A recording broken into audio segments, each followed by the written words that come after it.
สบายดีข้าพเจ้าสามเณรคำการซีวอนมื้อนี้สามเณรจะเฮ็ดคลิปสอนภาษาอังกฤษแต่ว่ามื้อนี้จะเอาคำถามในการเรียนภาษาอังกฤษเชื่อว่าหลายคนไปเรียนมงที่ว่า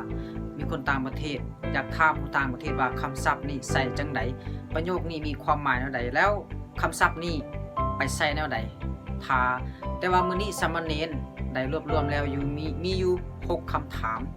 แต่ว่าก่อนอื่นหมดอยากให้ทุกคนกด Subscribe แล้วกดกระดิ่งเพื่อที่จะบ่ให้พลาดวิดีโอต่อไปจะมีคำถามอย่างนั้นไปชมกันเลยคำถามตัวที่1อันนี้ภาษาอังกฤษเบาแน่ใด How do you say this in English How do you say this in English ข้อ2อันนี้ภาษาอังกฤษเอิ้นมาแนวใด How do you call this in English How do you call this in English ข้อ3คำนี้มีความหมายว่าแนวใด What does this word mean What does this word mean ข้อ4คำนี้ใส่แนวใด How do you use this word How do you use this word ข้อ5ประโยคนี้มีความหมายแนวใด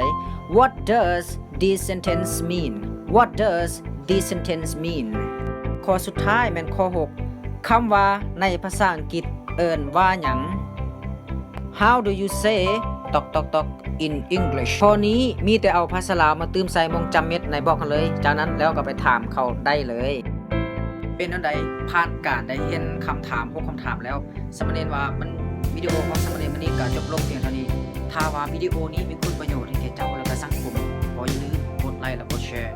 ให้แก่เจ้าได้เข้ามาเบิ่งแล้วอย่าลืมกดติดตามเพจและ Channel YouTube ของสามเณรเพื่อเป็นกำลังใจให้สามเณรในคลิปต่อไปแล้วเข้าไปแล้วอย่าลืมกด Subscribe แล้วกดกระดิ่งเพื่อที่จะบ่พลาดวิดีโอต่อไปสำหรับวันนี้